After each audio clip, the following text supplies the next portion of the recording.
Question here. When they used to play the game, how far apart was the goal? Like, what was the size of the goal? And what was the average distance to the field?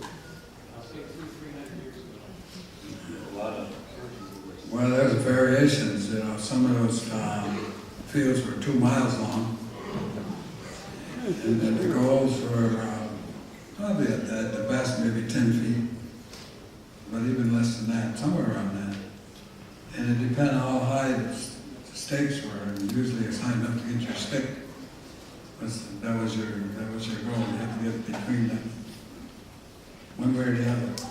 Any way you could get through. And then, you know, there was a game that was played up in Onondaga, 1735, and that was played in an arena about as big as this. 5 Frenchmen against 3 Mohawks. Try to even the game up a little bit. And it was played at small. So it could go from that side to that side, how many you wanted to play, and so forth. A wide variety. And we're playing the game that they were talking there, with Choctaws and Chickasaws, 1,000 men out there. So different all over. They played almost straight across, some form of it, all across. But the long stick game, that belongs to the Iroquois. Well, in about 1860, George Beers made those rules. They put 80 yards between goals and 12 men in a team, which negated all the native rules, any number of men and miles between goals, and the size. And the first person to get 3 goals won. And they were a little bit of a dandy. They were Victorian, and they wouldn't allow the natives to play in the games. And the national game of Canada initially was played by clubs in Quebec and Toronto, Montreal, and they were white, and they were Canadian, and they wouldn't let the native play because he was too good at it and too hard at it. He played too hard at it, and so they excluded the people that had been in the game, excluded from the game for a number of years. Over here.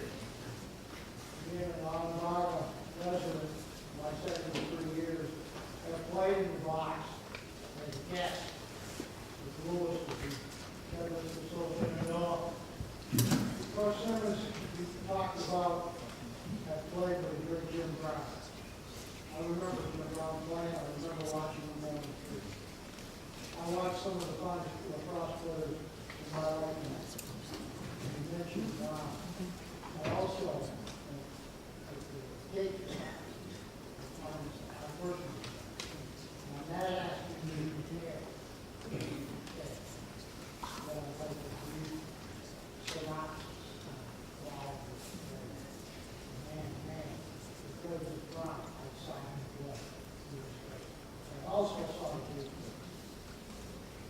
Will I ever see again? Not in my life.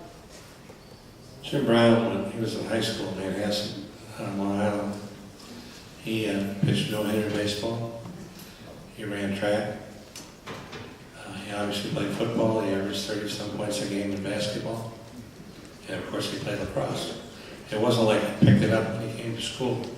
He was left-handed and right-handed, ambidextrous, which nobody was back then. And he's questioned a lot. He does a lot of sports talks and a lot of, like tonight. And because he played all those sports, and he plays scratch golf, and he's a great tennis player. He's just a natural athlete and a winner. They asked him what his favorite sport is, and he always says lacrosse. And the only reason he went on to the NFL was it was a living, and there was no living in lacrosse. Thank you. Another thing about Jim Brown is he loved your father. Yes, he did. Yeah, there was a great relationship there.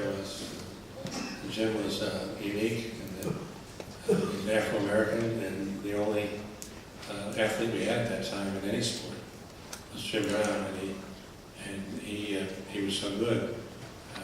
He was revered and feared, and a lot of negative things came out at that time. He came to school in 1953 as a 16-year-old freshman. And he was all by himself. And he heard a lot of bad talk. And somebody had to stick up for him if he was ever going to finish college. Otherwise, he didn't have to come here and take a lot of abuse. And he more than once had packed his bag and was going to go home. College wasn't for him. And this coach, the portrait here, would step up and stick up for him. And they became very close friends. To this day, Jim Brown talks about several people that were so important in his life. One was his high school coach, and the other one was my father. Because my father believed in him as a human being and stuck up for him. The only reason he finished 4 years at Syracuse, the only reason he went on to the NFL, was somebody believed in him when he was 16, 17, 18 years old. Yeah, I have to say the same thing, you know. The old man took care of me quite a bit, and came down to the res and recruited. Well, we were always playing. And one day he says to me, "What you think about playing on our side?" And he said, "Nothing about it." He said, "You box, right? You're a fighter?" I said, "Yeah." He said, "Well, you got a team, play lacrosse." He said, "You're an artist, a good artist." I'll think about it. So from that point on, you know, the fact is I graduated class of 58. Came out of nowhere, but if it wasn't for Coach Simmons, old man, looking after me and looking after the slump, you know, we weren't the two easiest guys to look after. And but we did come away. He came away with an undefeated team, 57, and we came away with an education and with friends that lasted right up to right now. Friendships last forever, and that's we got. Now I should say this so everybody remembers. That about 4 years ago, the chancellor of Syracuse University opened up a scholarship for any Onondaga or Six Nation student who could pass the entrance exam, and room, board, and tuition. And so that was about 4 years ago, and we have about 140 kids up there now.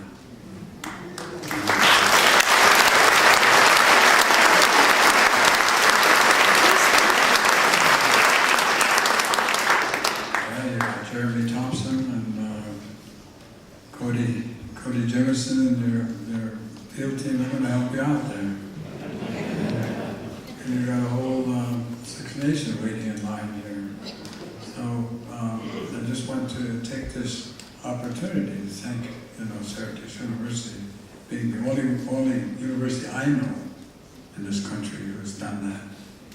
And it'll show for certain. It's helped me, and with 140 kids going there, it's going to help Six Nation as well. Oren is modest, so I'll tell you.